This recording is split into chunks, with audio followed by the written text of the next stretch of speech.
నెల్లూరు జిల్లా సాగు చాలా ప్రత్యేకమైందని మంత్రి నాదెండ్ల మనోహర్ అన్నారు. రాష్ట్రంలోని ఇతర ప్రాంతాలతో పోలిస్తే 40 నుంచి 60 రోజులు ఆలస్యంగా దిగుబడి వచ్చే ప్రాంతం ఇది అని అన్నారు.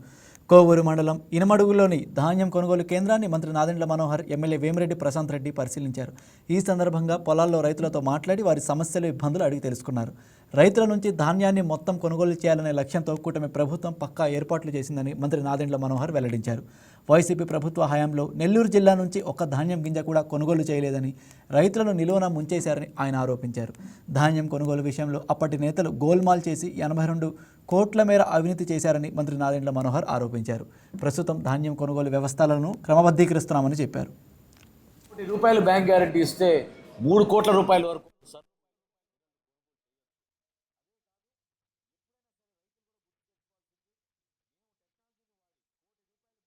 ఇస్తే 3 కోట్ల రూపాయల వరకు వాళ్ళు సరుకు మిల్లర్లు కొనుగోలు చేయొచ్చు.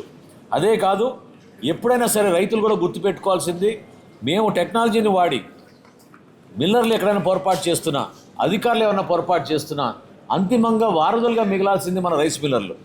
రైతుకి, ప్రభుత్వానికి ఒక పండుగ వాతావరణంలో చేయాల్సిన కార్యక్రమాన్ని ఇబ్బంది కలిగించే విధంగా వ్యవహరిస్తే మాత్రం కఠినంగా మేము వ్యవహరిస్తాం వాళ్ళపైన. ఈరోజు కూడా ఒక 3 మిల్లులు సర్ప్రైజ్ ఇన్స్పెక్షన్ చేశారు జేసీ గారు. అక్కడ జరిగిన పరిణామాలు ఇంతకుముందు మీ అందరూ కూడా చూశారు.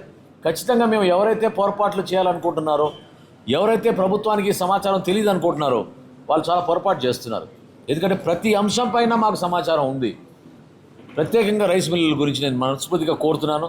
మీరు అర్థం చేసుకొని ఈ ప్రక్రియలో రైతాంగానికి మన అండగా నిలబడాలనే నిర్ణయం మీరు తీసుకోకపోతే చాలా పొరపాటు అయిపోతుంది. ఈ రోజు వరకు 5,000 మెట్రిక్ టన్నుల ధాన్యం ప్రతిరోజు చేస్తున్నారు. ఎల్లుండి నుంచి 7,500 మెట్రిక్ టన్నులు 2వ తారీఖు కల్లా ప్రారంభించుకొని ప్రతిరోజు కనీసం 10,000 మెట్రిక్ టన్నులు ధాన్యం సేకరించే విధంగా ఒక ప్రణాళిక సిద్ధం చేసుకున్నాం. జిల్లాలో మరొకసారి నేను కోరుతున్నాను, రైతుల సహకారంతో 2 లక్షల మెట్రిక్ టన్నుల ధాన్యం కొనుగోలు చేసే విధంగా ఒక ప్రణాళిక సిద్ధం చేసుకున్నాం. దానికి జాయింట్ కలెక్టర్ గారు ఆధ్వర్యంలో ఖచ్చితంగా పొరపాటు లేకుండా చూసుకునే విధానం మేము తీసుకొచ్చాం. జిల్లా కలెక్టర్ గారు రేపటి నుంచి డిస్ట్రిక్ట్ ట్రాన్స్పోర్ట్ కమిషనర్ గారితో కూడా మాట్లాడి లారీల విషయంలో ఎక్కడ కూడా జాప్యం లేకుండా, కొరత లేకుండా చూసుకోవాల్సిన సందర్భాన్ని కూడా ఆయన ఖచ్చితంగా పరిశీలించి రైతులకి వెసులుబాటు కల్పిద్దామనే నిర్ణయం తీసుకున్నారు.